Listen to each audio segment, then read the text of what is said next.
Sur les toits de Gaza, ils se sont multipliés ces dernières années.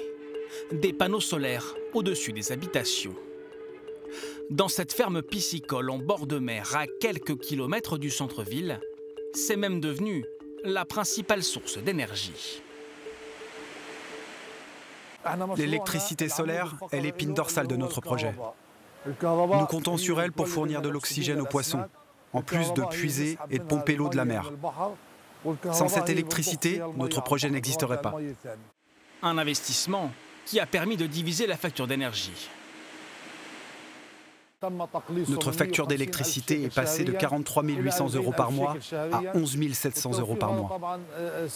Grâce à ces économies, nous avons réussi à développer et à étendre le projet. Des panneaux solaires qui permettent aux Palestiniens d'être moins dépendants d'Israël pour leur consommation d'énergie.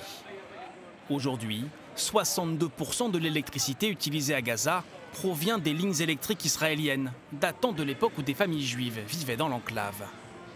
Le reste dépend des importations de fioul qui sont elles aussi contrôlées par l'État hébreu. Du carburant transformé en électricité dans cette centrale, la seule de la bande de Gaza. Mais elle tourne au ralenti depuis des années, endommagée à plusieurs reprises à cause du conflit. Résultat, les Gazaouis vivent en moyenne avec 10 heures d'électricité par jour. Les coupures sont quotidiennes. Alors ceux qui ne peuvent pas investir dans l'énergie verte se débrouillent comme ils peuvent, comme dans cette raffinerie artisanale.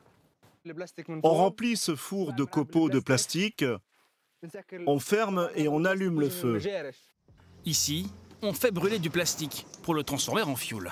La combustion crée un gaz qui va passer par ce tuyau. Ça passe par cette cuve de refroidissement et on obtient de l'essence. Un carburant bien souvent utilisé pour alimenter des groupes électrogènes lors des coupures. Du fioul bas de gamme, mais qui coûte 2 fois moins cher que le carburant officiel. La pratique est interdite, mais les autorités palestiniennes ferment les yeux. Parmi les principaux clients, il y a aussi les pêcheurs. Grâce au carburant artisanal, ils s'affranchissent eux aussi du fioul israélien. C'est moitié moins cher que l'essence venue d'Israël et la qualité ne pose pas de problème.